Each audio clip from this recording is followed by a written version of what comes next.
We're looking at we're looking at Judges, and to this point, what are some of the judges we have talked about? Well, first, even before we do that, there's a pattern in Judges that has repeated itself. Now, it's not. We're going to see a few judges where it's not going to repeat, but for the most part, this is a pattern that seems to be repeated over and over again. And what's that pattern? It's a good one and a bad one. Okay, we have different judges, quality of judges. What leads up to the judges? I don't know today because I wasn't here last. The same sort of thing seems to happen every time right before judge. The people stray from God. Okay, people stray from God. We leave Joshua and the people say, boy, God is, we're going to serve God forever. And that's never going to change. And Joshua says, great. And the people settle in the land and Joshua dies. And what do the people do? They turn to other gods almost immediately. And that seems to happen. And the writer of Judges tells us why that's happening, which is kind of interesting.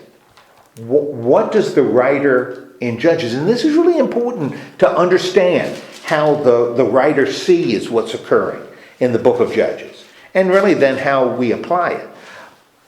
What's the situation? Who's in charge? Who's been in charge throughout the book of Joshua? God. God's been in charge. God's in charge in the book of Judges. God's in charge. If God's in charge, then the question, it's an interesting question, why the people keep falling away. How does the writer explain the fact that the people of Israel are constantly falling away from the Lord? They serve idols? Yeah, they end up serving idols. And whose idols are they? Who are worshiping these idols? Who's working? The Israelites. Well, the Israelites are, but the Israelites don't create the idols themselves. They're worshiping other gods. They're worshiping Baal and they're worshiping Asherah. Where do those gods come from? What's that? Okay, good. They're coming from people like the Midianites and people like... The people of the land. They're coming from the people of the land, which is a little different than we saw in Joshua, because when we see in Joshua, it seems like the land is cleansed, right? Everybody's killed. But when you get into Judges, there are a lot of people left in the land, which again makes sense, and especially since, again, we're talking about tribes and people moving. We're not talking about countries where you can, exile people. You don't have real borders around territory. You have people flowing through the land. So you have a lot of other people living in this land, but God's in control. So why does the writer of Judges say there are still people, Moabites and Midianites and Philistines and Ammonites, and why are they still living in the land? Because in Joshua it seems clear, right? Everybody is killed. Every human being is killed. Why does the writer of Judges say there were still people living in the land?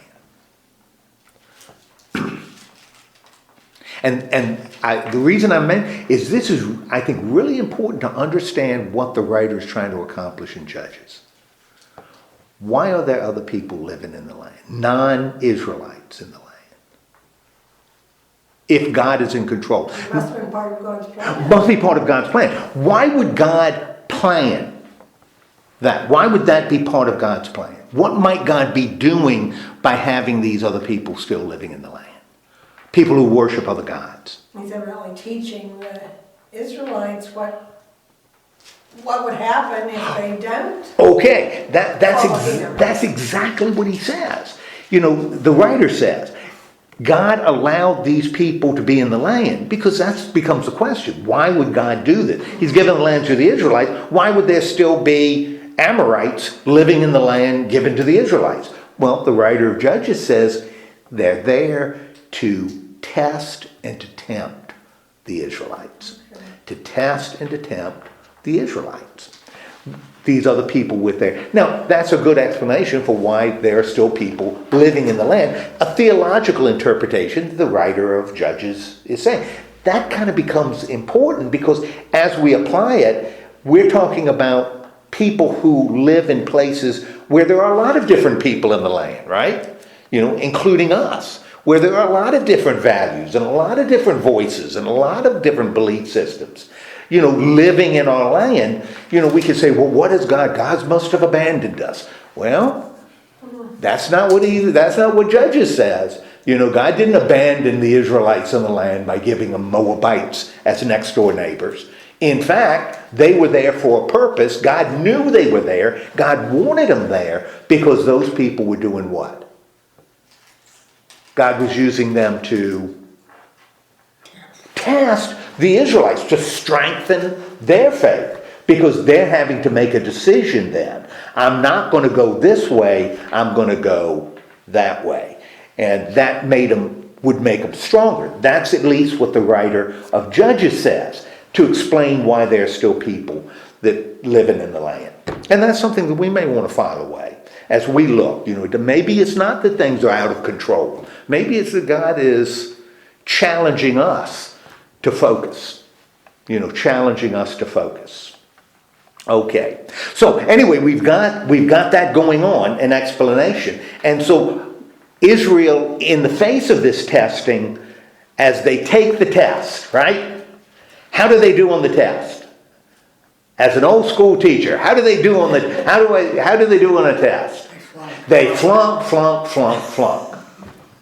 No extra credit, no curving the grades. They fail all the stupid time, over and over again. And what happens as a result of them failing?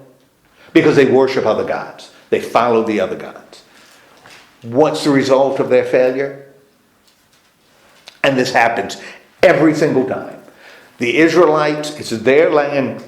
They fail the test. They follow other gods. What's the result?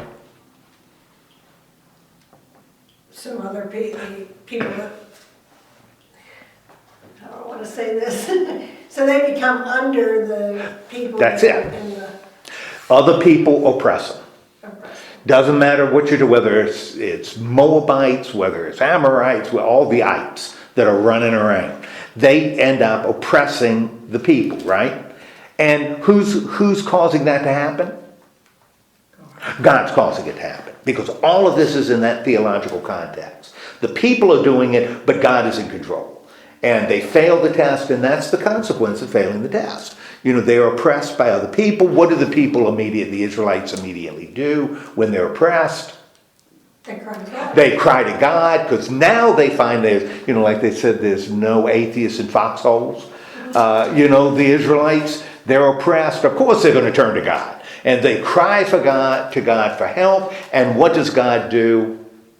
Every single time, sends a judge. And what does a judge do?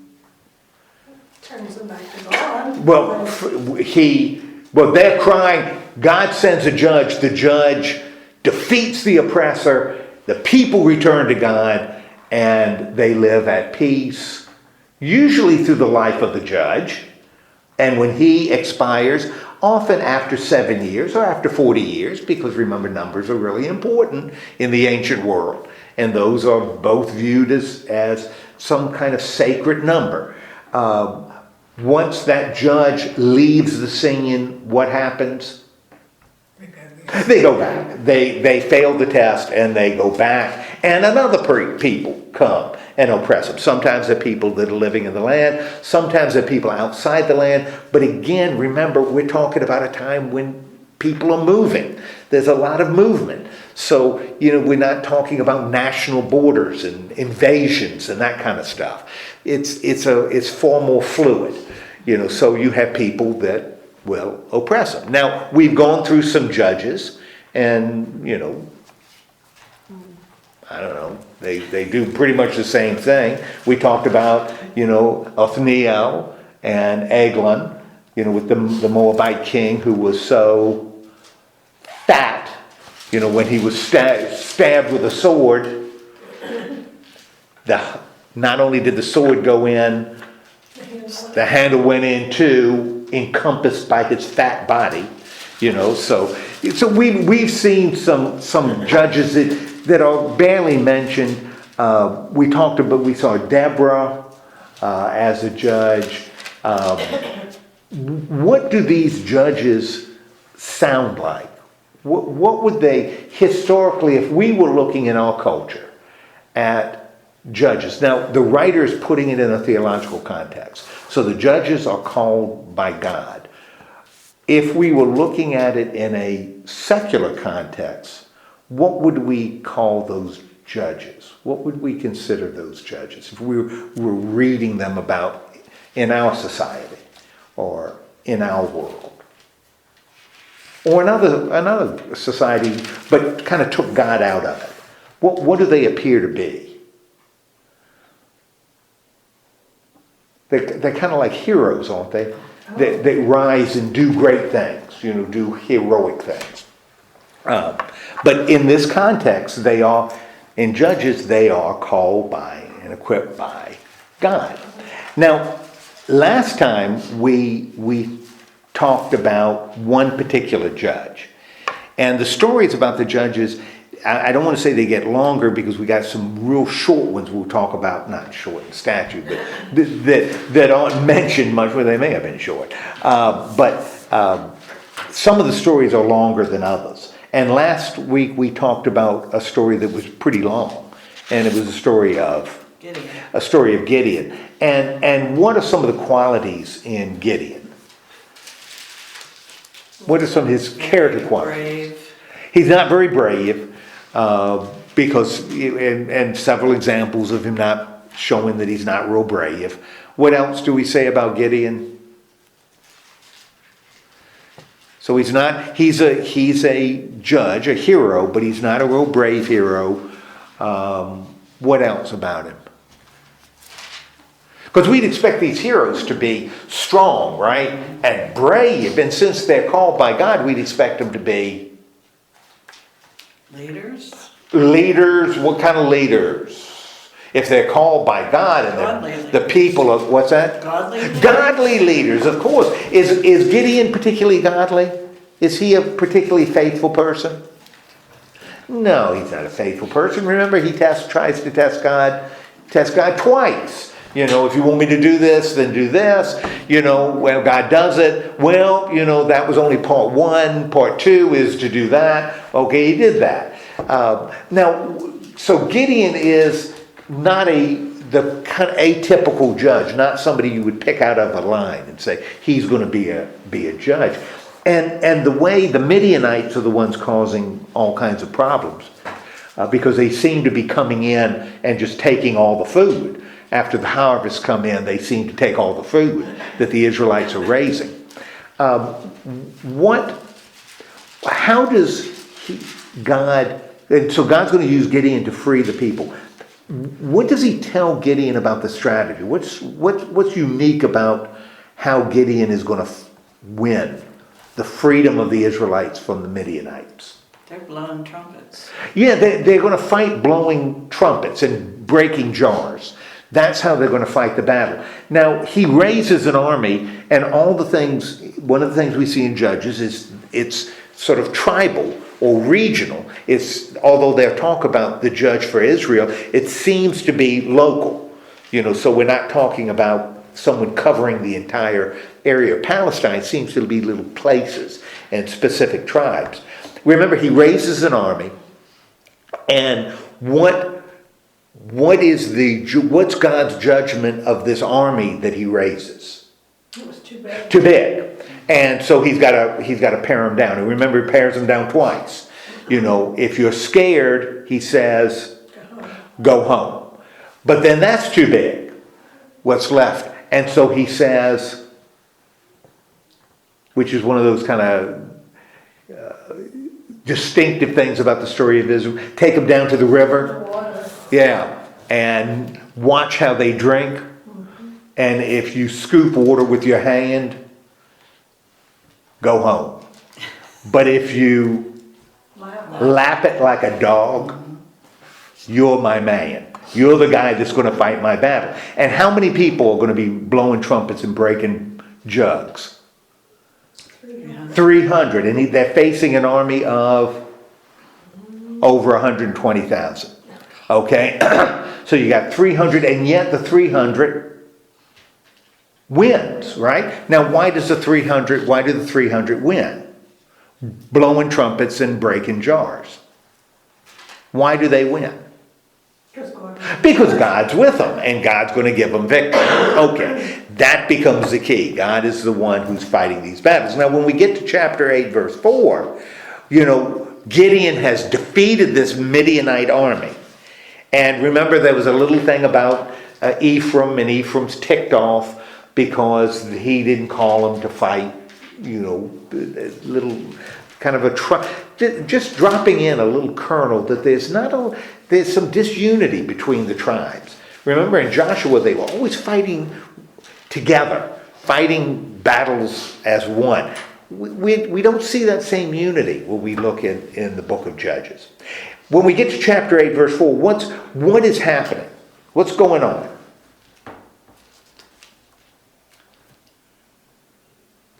Now he wants people to feed the troops. Okay, Gideon has chased them out of the west, right? Crossed the Jordan, they're now east of the Jordan, right?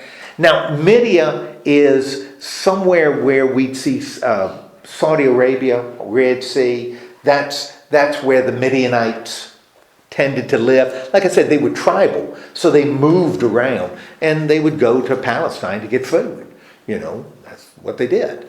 And that's what they were doing with the Israelites. So they had pushed Gideon and his 300, because that's all we're talking about, had pushed them to the far side of the Jordan, now the east of the Jordan, and he asked a city for food because his 300 men are hungry. And he asked it of two places, right? Sukkoth is the first one, and what do they say when he asks for food? Because his army is hungry and exhausted. They haven't caught those 2 men yet. Have you caught the 2 kings? Do you have the hands of the kings? And if you got the hands of the kings, that means you've got them and they're vanquished. Does Gideon have? No, he hasn't, not yet. And so what do they decide to do? They don't help. They won't help him. Now, why are they not going to help him? According to my Bible, it's because they're afraid that if they don't defeat those kings, then they'll come back on it. Look, he's got the king. They've already said the king still has like 15,000 troops, and Gideon is showing up with how many? 300. And so 315,000 still doesn't look real good. If they help Gideon and Gideon loses, they're in big trouble. And if they were betting people, if I were a betting person, it doesn't look good for Gideon. What's interesting, though, is we're talking about Israelites, though, here, Sukkot. And how does he respond? How does Gideon respond to him? He's going to do something to them as they're killing. Yeah, going to do something to him, and it's going to be pretty unpleasant. What's he going to do to him? Tear their flesh with thorns and barbs. Yeah, boy. That's really kind of harsh. Now, we haven't seen Gideon say anything like this before. How might this show that Gideon is changing as a result? This is a pretty aggressive thing for him to say, isn't it? And remember, he's saying it to Israelites. So he isn't saying it to a foreign people. Just really, really interesting. So Gideon, this very timid, kind of wimpy guy that God called, is becoming far more aggressive, or maybe confident, depends on how you look at it. He goes to another place to get food, Penuel. And what do they tell him? Same thing. And what does he say to Penuel? He'll tear down a tower. Going to tear down the tower. And why would a tower be really important? What would a tower, why would a tower be important for an ancient city? See who was coming. That's it. You can see who's coming. And if there's another army going to attack you, you can be prepared because you can see them coming. You tear it down, you're kind of defenseless until the army shows up. And so that would make it very hard for the town to defend itself. Okay, so he's encountered that, made two threats. What about these two kings? What's the situation with these two kings?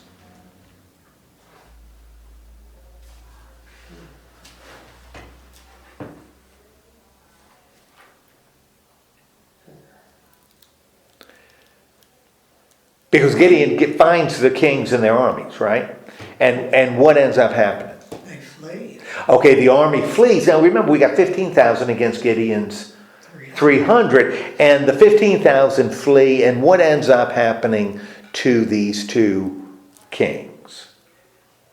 They were caught. Okay, they end up getting caught. Gideon ends up catching them. Now, after the battle, and again, it's interesting. It says they're thrown into a panic, which is the same thing we saw earlier.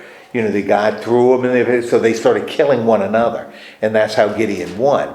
Now, after the battle, what happens with Gideon?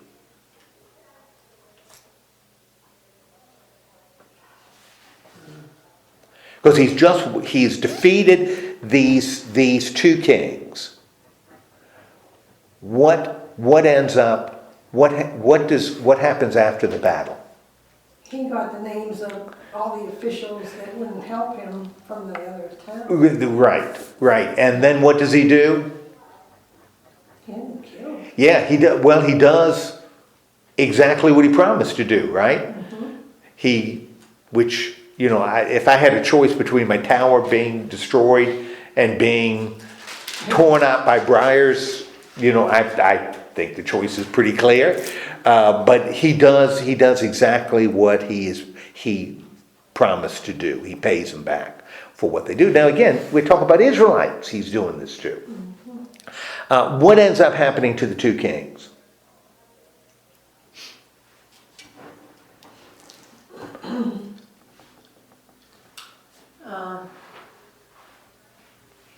He killed them. Okay, he's got him in possession. Yes, he's got his son, right? And he tells his son to go and kill the two kings. What's the issue with the son? He was young. He's young. And what do the kings ask? Don't ask a boy to do a man's job. That's it.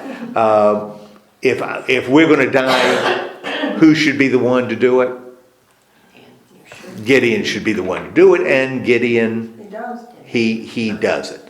Now, all of this is happening sort of in the north central part of the land, where they're settled. Okay, so Gideon has defeated the Midianites. The kings are gone. Everything looks good. Now, in light of their victory, what do the Israelites want? How do they approach Gideon? They want him to rule. Okay, they want him to rule. In other words, what do they want to make Gideon? What do they want Gideon to become? King. Okay, wants Gideon to become their king. Now, why would they want that? What would be some good practical reasons why they would want Gideon to be their king? Well, they evidently think that he has God's ear. Okay, that's clearly he must. And what would show that he has God's ear? Since he defeated how many thousand, 120,000 with 300. That would be a pretty good. If he were campaigning for king, you'd put that on the posters, right? Because that's a pretty good thing. All right, so he must have God's ear. What else would be a good practical reason for them having a king? For them making him king? He has the qualities that you might want. He has God's ear. He may be brave, even though he didn't demonstrate it early on. That's not what they're saying. He must have good strategy to win, to beat, 120,000 people with 300. He must be, quite a leader to be able to do that. What would be some other reasons why the people would want a king? And we're gonna run into those reasons later. Well, not in Judges, but we're gonna see it when you get into the books of Samuel. They've got these same reasons for king. What would be some other reasons a people would want a king?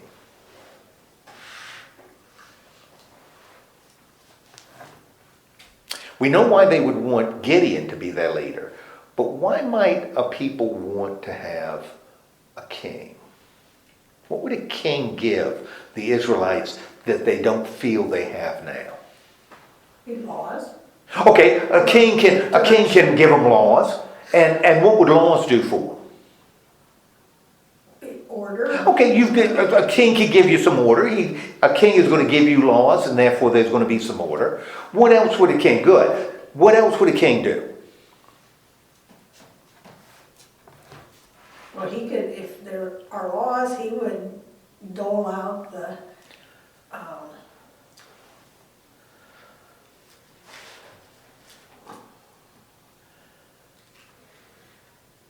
Like rewards and punishment? punishment, yeah. Sure. Give me a moment there, I just looked at. Yeah, he would institute some kind of justice, right? So you'd have laws, you'd have this sense of justice. What else could that king do?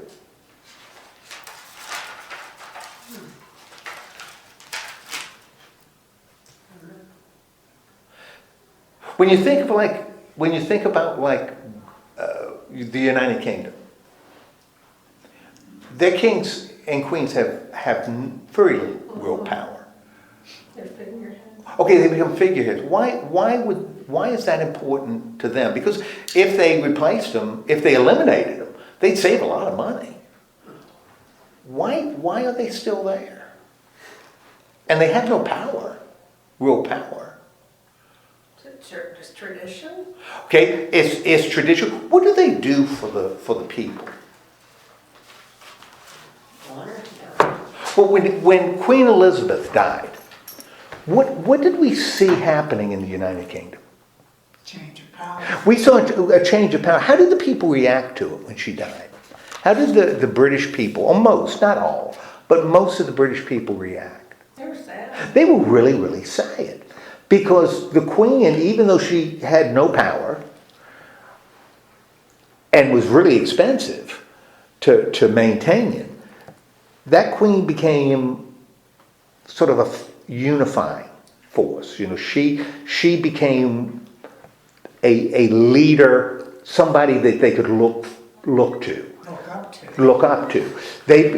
She became the sort of the face of the United Kingdom. And that's something else kings bring. They become not only instruments of justice and connection to God and leadership, but they become sort of the face. Your loyalty is to them and to country. But not, when you eliminate the king, that connection may not be quite as strong. Now, based on what you just said, what you all just said, and y'all are spot on with this, what's the theological problem then with a king? If a king is going to unify, and if a king is going to bring justice, and the king is going to apply laws, and the king is going to dole out punishment, what's the theological problem with that? People start to worship. Okay, people start to worship the king. In Israel, who should fill that role? God should fill it. God should fill the role that they want in their king, right? So we've got this theological problem, and this is going to be a problem we see into the book of Samuel, because David's going to be a king, right? And so how can we have a king and how does Gideon respond when they ask him to be king? What is Gideon's response?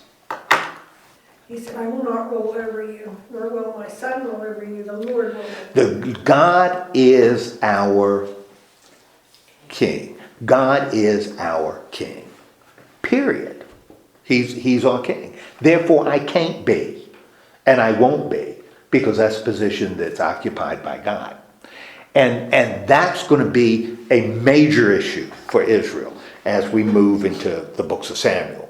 What do we do when the people want a king? And they're going to end up getting a king, because Saul and then David and Solomon and all the kings, and the kings are going to be really, really important.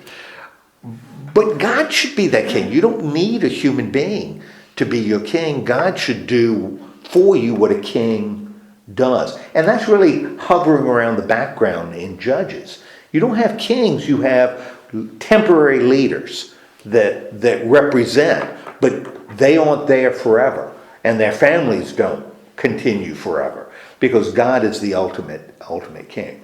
So Gideon isn't going to take that position. You say, wow, that's a great answer, Gideon. Whoa, yes. And then he absolutely blows it in the next verse. He absolutely blows it out of the water in the next verse. Because he says, I'm not going to be your king, but. And what's the but?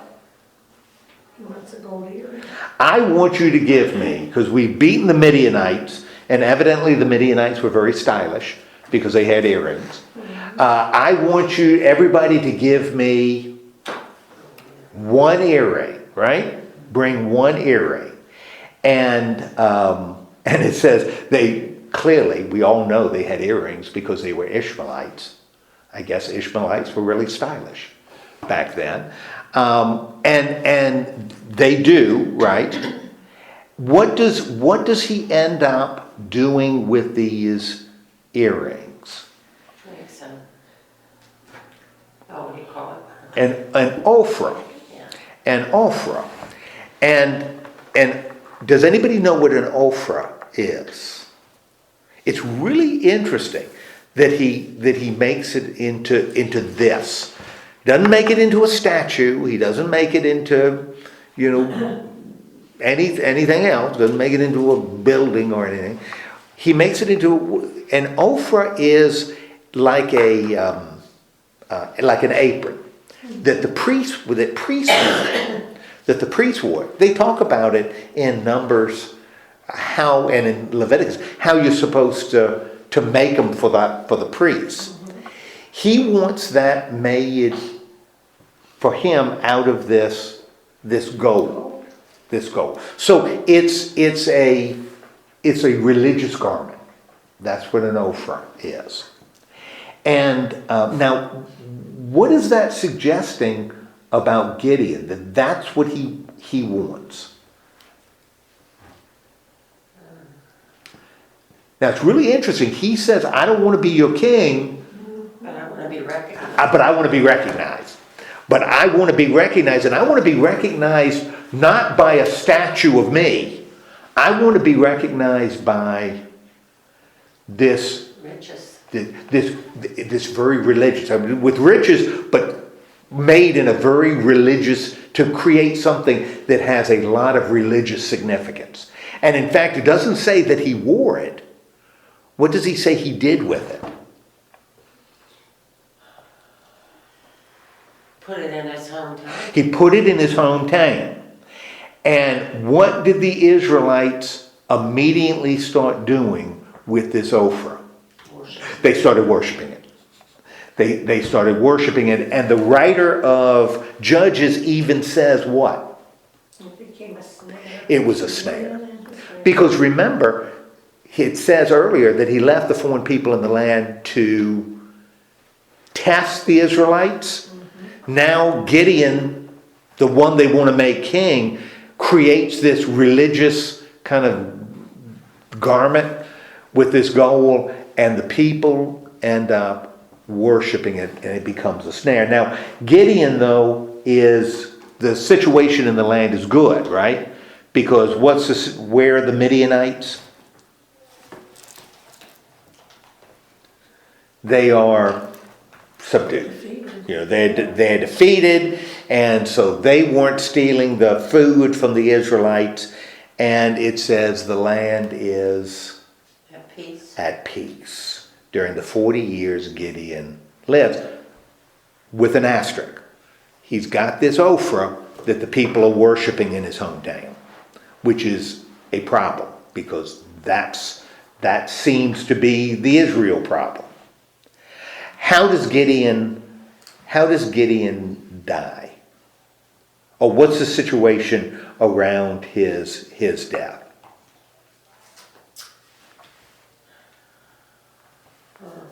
When his son come home? Okay, he's got a few kids, right? Yeah. He has a kid. We were talking about Thanksgiving. Yeah. Lord have mercy. Lord have mercy. That's one big table. Because how many sons does he have? 70. He has 70 sons. His poor wife. My goodness gracious. Well, I said that wrong. His poor wives.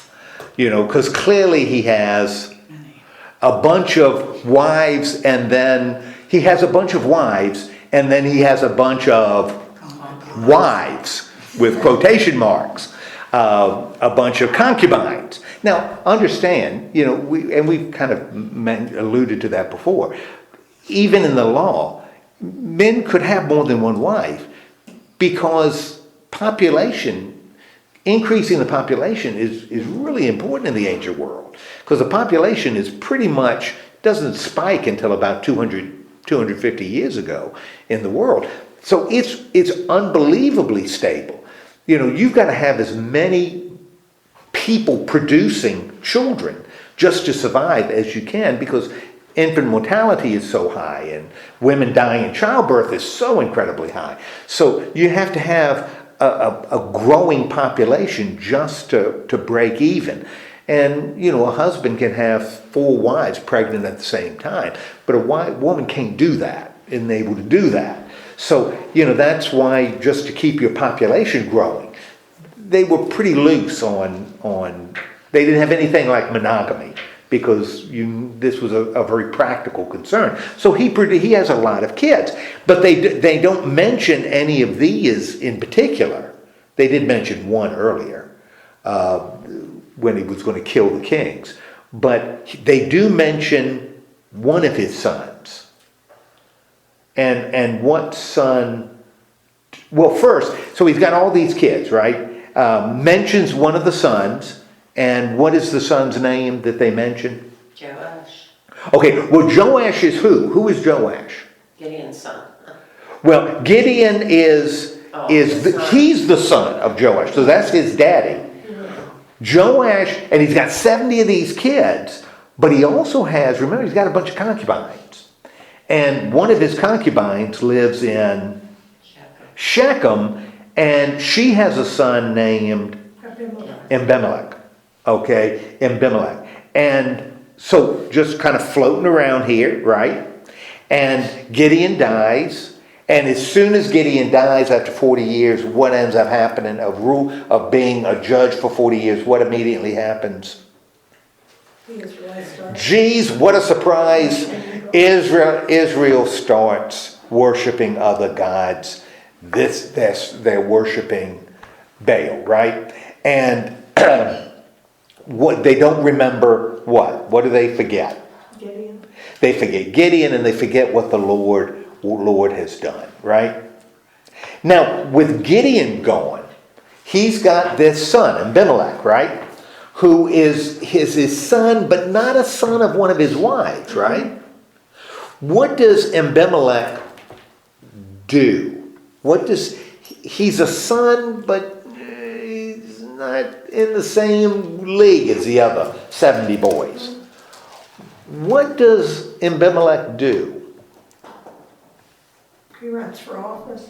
Good. That's really great, because that's exactly what he does. And since he's running for office, where does he go to run for office? To the people. What people where? He goes to his hometown, right? He goes back to his hometown where he knows people, where his mama's from, and he starts kind of running for office, and he runs for office by doing what? Kind of putting down Gideon's early family. Okay, puts down the rest of Gideon's family, right? And you guys got a choice, right?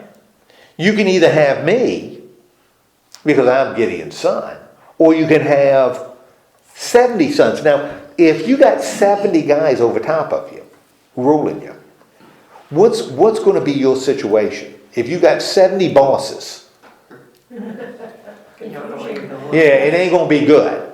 You're not going to come out ahead by having 70 bosses. But if you have me, and remember, where am I from? I'm from Shechem. I'm a hometown boy. You follow a hometown boy and just one of me, I will guarantee you I'm going to look after my own, right? And so what do they end up doing? They make him king. Okay, they make him king. They give him some money, right?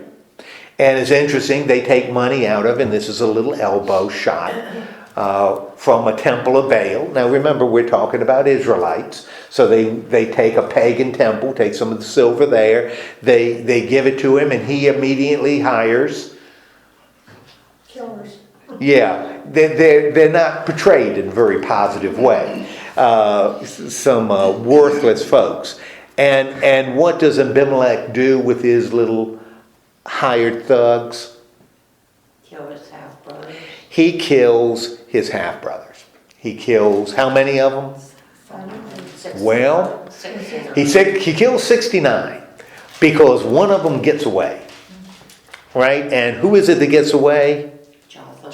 Jotham, and he's the youngest, right?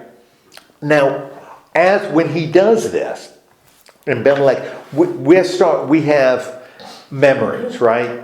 This is a really bad thing to do, brother killing brother. Have we seen situations where brother kills brother? Yeah, boy. When have we seen brother killing brother? Cain and Abel, right at the beginning. Big sin number 2, Cain and Abel. We had the whole Joseph story where the brothers wanted to kill Joseph. Bad news. So this is, not only is he killing people, but he's killing his own brother. Okay. And so they make him king. Now, what does Jotham do when he hears? Got away and then he climbed to the top of the mountain and shouted about the trees. Yeah, evidently it's kind of an interesting because remember Joshua did this. He got on the top of the mountain and read the law, and the idea is that everybody heard it. Wow, sound must have carried really well. But he does this, and he tells a story about the trees. In fact, it's what one could call a parable. It's a parable. He gives a parable of the trees. And what's the nature of the parable? The trees represent Gideon's son. Trees represent. Now we've got in the parable itself, we got the trees wanting to make a tree king, right? And they approach olive tree. The olive tree. And the olive tree says, no, my job is to produce oil. They go to the fig tree, and the fig tree says, Why would I give up my fruit? no, I'm producing fruit. They go to the vine, and the vine says, of course not. I produce wine, and then they say to the thorn bush, and the thorn bush says, sure, but it ain't gonna be good. It isn't gonna be good because I'm a thorn bush, for crying out loud. If you don't follow what I say, real bad things are going to happen. Now, this is going to be another theme we're going to see going in with kings. One of the things Samuel's going to say when the people come to him and say, we want a king. Samuel's going to say, look, kings aren't going to treat you nice. You're going to have to pay them taxes. You're going to have to serve them. When they say, fight in my army, you're going to have to fight. Right now, you don't have to do that. You sure you want a king? Oh, yeah, we want a king. Well, this kind of points towards the future. Now, he's relating this to Abimelech. How does he relate it to Abimelech? this parable of the trees? Well, he asked them what they thought about making him king and how that had been fair to the family and what he finally did. Yeah. Now, it's interesting because he's not saying it to Abimelech. He's saying it to the people. You know, have you treated the family of this hero really well? What is the what would appear to be his opinion of his half brother? It's not very high. Not very high. You know, not very high. So gives the parable. So we're kind of establishing what's going to happen, and then what does he do? What does the young guy do who's shot from the mountain? He fled, and we don't see him again. Now, what's going to happen with Abimelech? But we know what's going to happen, but we haven't read the story yet. So what ends up in verse 22? What happens with respect to Abimelech? He governed Israel for 3 years. Okay, he governs Israel, but what does Then, what does God do? Sends an evil spirit. Okay, he sends an evil spirit, okay, on him. And why does he send this evil spirit? because of them killing their Okay. other sons and avenging that out. Because he's killed his brothers, and God holds not only him accountable, but The citizens of Shechem. the lords of Shechem accountable. Now, what do the lords of Shechem start doing? That's really interesting what they start doing. So Abimelech has an evil spirit because he killed his brothers. We got the lords of Shechem because they supported Abimelech. What do they start doing? They had a festival.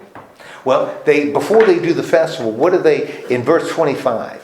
What do they start doing? Put men on the hilltops to ambush and rob everyone. Okay, so what have they become? Criminal.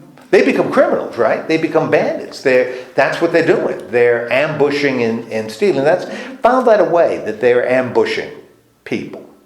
Now, there's a guy introduced named Gaal, right? Mm-hmm. And what does Gaal do? He moved into Shechem.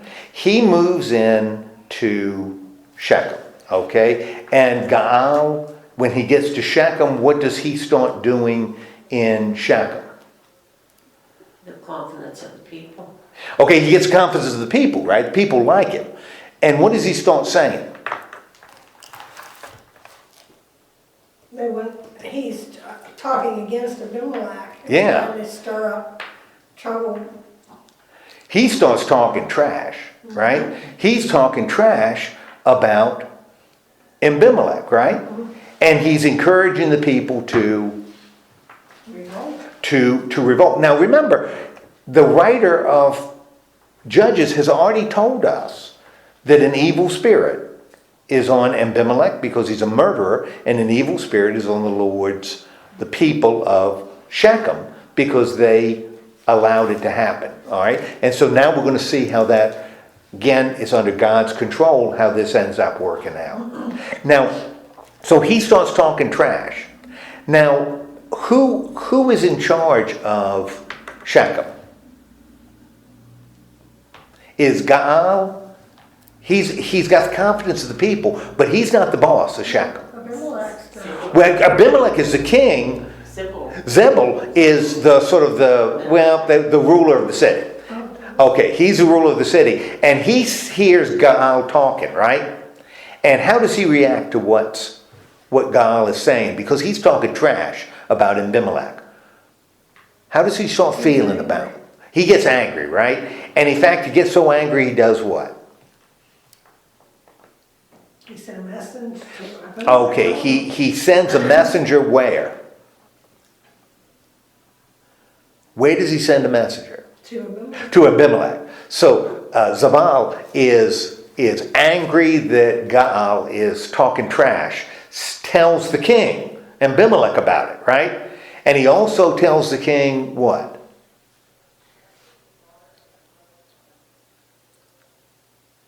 How to attack. I got a way to deal with this. You got a problem in Shechem, right? Because we got a guy named Gaal talking trash in my city. I'll tell you how we can handle this, okay? And what is the way they're going to handle it? Now remember, the lords of Shechem have been ambushing people who were traveling like caravans and stuff and stealing. It's not like holding up the wagon train, or doing that kind of nonsense. What is the plan to get them? Hide in the fields at night. Okay, if the lords of Shechem are ambushing people, you know what we're going to do? Ambush them. We're going to ambush them because we're going to go and hide in a field, right? And why is that going to help? By hiding in a field?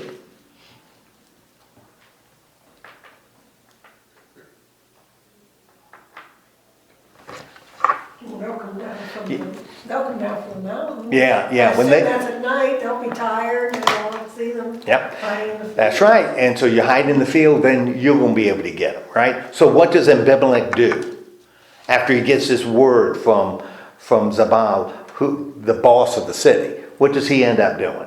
He doesn't.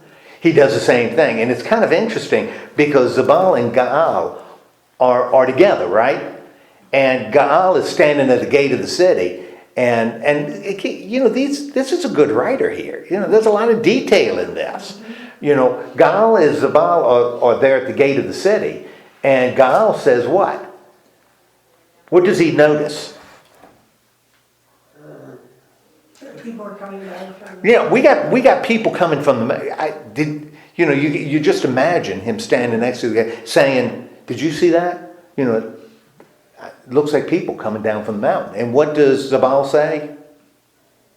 Said that they were shadows. Oh yeah, you mean the shadows over there? You think those shadows are people? What have you been drinking? And what does Gaal then say? Says there's people coming. Yeah, well, you see, there are other people coming, right? And Zabal kind of blows him off, kind of puts him off until what happens? When he says, no, I swear, there are people there coming after me. And what does Zabal say to him? Go out and fight them. You better fight him because you know who's coming after you? Abimelech. And Abimelech, remember, Abimelech was the one about whom you were talking trash. So now let's see if you're a real man. He's coming to get you. Now you're going to want to do what?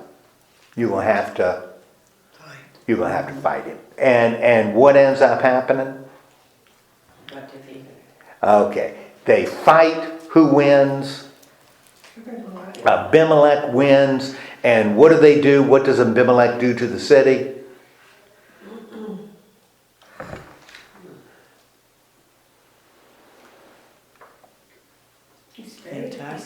Well, he breaks it, he sows it with salt, but the people have retreated where? Where have the leaders gone? So Abimelech defeats these Gaal and his guys, but where do the leaders, the lords of Shechem, where do they go? To the fields? Well, they don't go to the fields, in fact. They go just the opposite. They don't go outside, they go inside. Where do they try to hide out for protection? In the tower. They go to a tower, right? They go to this tower. I think we're a little behind where you Oh, were at. we kind of flew through the fighting in the field. Okay. They retreat to the tower, right? They gather together there, right? And what does Abimelech do to take the tower?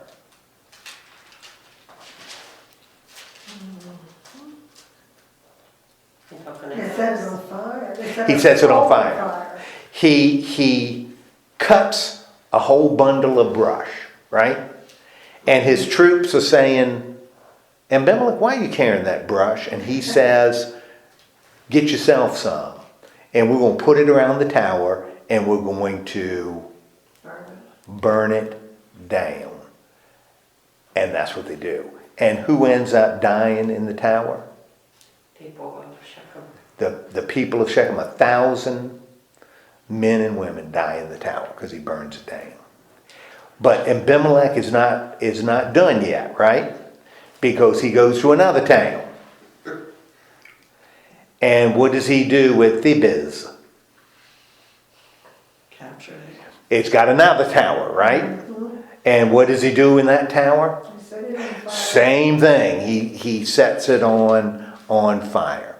Now, but something happens to him when he's in Thebez and he sets it on fire. What ends up happening to Abimelech?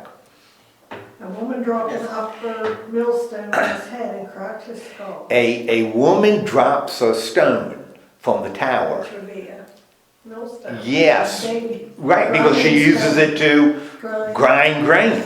So it's a pretty substantial stone. And it hits him on the head and it crushes his skull. And then what does Abimelech ask? She wants to be killed, so that they can't say that a woman killed him. Okay, don't want to say that a woman killed. Although we've seen a woman killed, right? Because Jael killed Sisera with a spike, with a peg in his forehead. But don't want to. So the young man kills him, and when the Israelites saw that Abimelech was dead, they go home.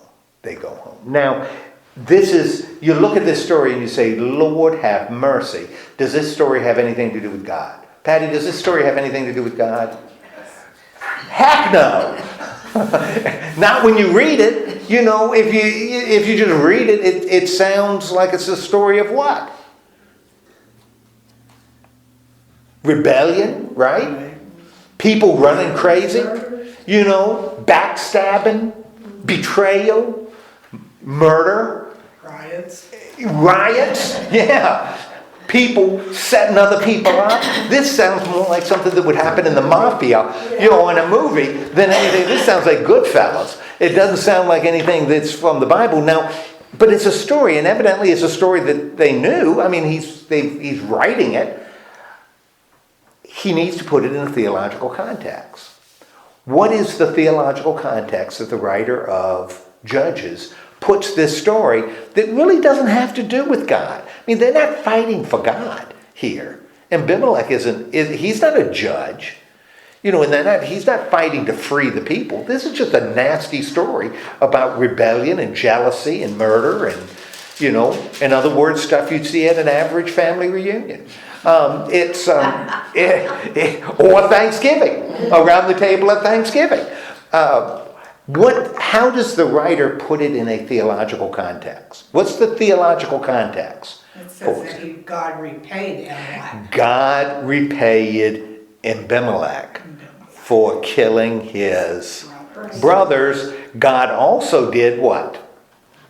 Made the people of Shechem pay. Made the people of Shechem pay because of their wickedness. And Jotham put that curse on them and fulfilled it. So, and I think this is really cool. And I think this may have as much a kind of a lesson for us as any. Not what happens in this story. Because if I read this story, then I'm thinking, killing brothers. Getting back at people who betray you. Setting up ambushes. There's a lot of bad things we could take from this story. How does this context that the writer includes at the end, how does it change the way we look back at this story? It shows that God's still in control. That's it. I think that is exactly it. No matter what is happening, it doesn't mean that God is just taking a break and letting things go crazy. God is still in control. God is still there. Even if you don't see it, and even though it doesn't look like it, it doesn't mean that God has left us to wander on our own. And I'll tell you, that was something, not this story, because I didn't think the woman whose grandson has been deployed, I don't think this is a good story to share with her about that. But I did tell her, as we were just talking after the meeting in the parking lot, remember, God is still in control. God is always, always present. And God always, and that's not part of this story, because it's often not part of the Old Testament story, that God always loves us. And even if we don't see it, and even if we don't believe it's there, doesn't change the fact that it is. That God is still in control and God still loves us. And sometimes we just have to choose to trust it, even though that trust is tough. That's because that's the promises He gives us. And I think that's one of the things we can take away. At least I can take away as I look at a story that doesn't seem to have anything to do with God, but that the writer very intentionally puts in a context, which is, like I said, meaningful to me. Now, we got two judges that follow Abimelech, and we'll spend a lot of time talking about these two judges, because clearly they're very important. Who are the two judges that follow Abimelech? Tola and Jar. And Tola is a man from Issachar. And what does he do? He judges, right? He judges. We don't have a pattern because we don't have the rebellion of the people and the oppression. But we've got another judge rising, again, local from Issachar in that area. And Jar is from, where is he from? Gilead. Now, if you look, there's no son called Gilead. There was no son called Gilead, right? None of Joseph's sons was named Gilead. So where is Gilead? Where is the land of Gilead? You remember that? Because we've seen it before. Before the Israelites entered the promised land, when they were passing through Moab and Ammon, the tribes of Reuben and the tribes of Gad were herders. They had cattle.